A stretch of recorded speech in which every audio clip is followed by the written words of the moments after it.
And burn. Hey everybody, so tonight I am going to be discussing the character of Dwayne from Degrassi Junior High right through Degrassi High, and he of course does not make an appearance, if memory serves, in School's Out. Dwayne is another big character shift. He starts off as the 7th and 8th grade bully who is going to beat the shit out of Joey Jeremiah because Joey insulted him, and that doesn't actually change. The animosity between him and Joey, that holds steady right through all of junior high and all the way through pretty much all of high until, of course, Dwayne contracts the HIV virus as a result of having unprotected sex with that chick who he has the picture of her up in the locker. Nobody believes that he was having sex because it's Dwayne, and nobody would believe that he's having sex. But nevertheless, this is another big shift.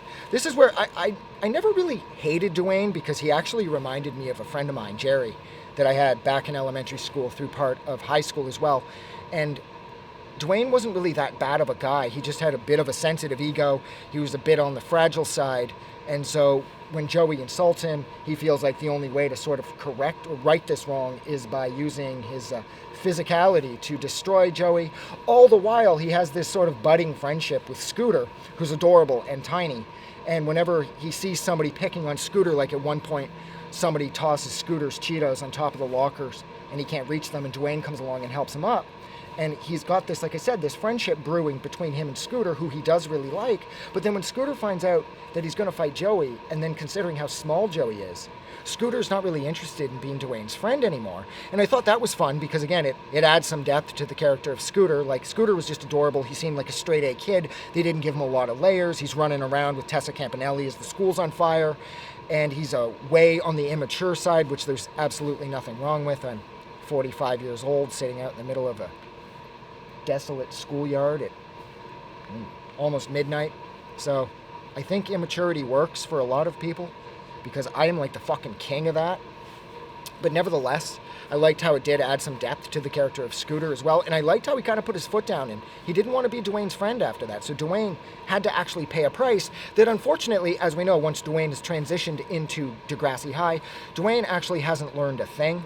And he's way worse than he was in junior high. Him and his two cronies, they're running around doing whatever they want at Degrassi High. And they destroy Joey, Wheels, and Snake, of course, because they hate them the most. But then, like I said, Dwayne contracts the HIV virus, and you find out that Dwayne's actually a really cool guy. And him and Joey, of all people, end up sort of becoming low-key friends. And it's kind of fun again because there's bringing that relationship full circle.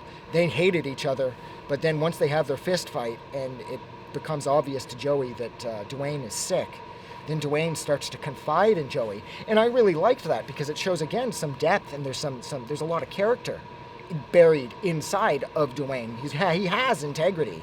It's just sort of lost behind this macho facade of like random tough guy nonsense, which he really didn't ever need to be in the first place. Had he just been this person that he was once he had contracted the HIV virus all along, he would have had as many friends as he wanted, which I think is actually what Dwayne always wanted too. Dwayne just wanted to be accepted. And he liked being a bully because he does discuss it with Jeremiah at one point, how he liked how people were afraid of him. He liked the fear that he instilled in them. But once they found out that he had HIV, that he was HIV positive, he didn't like that kind of fear that he saw on their faces because it wasn't the same kind of fear that he could control.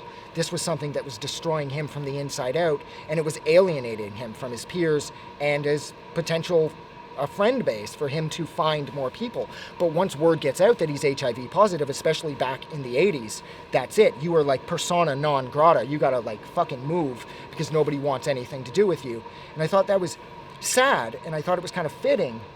And I liked how he had to pay a price because of all of the horrible shit that he did. And of course, the AIDS story was very timely at that point. I mean, it still kind of is now.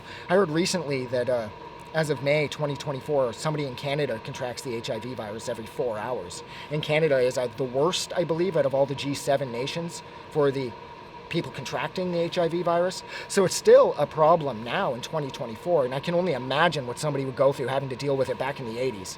Especially when those guys come to the class and he's like, there's no stupid questions. And Dwayne's like, how do you deal with the fact that you know you're going to die?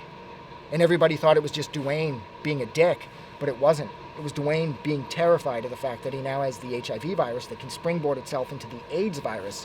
And once you get that, you're gone.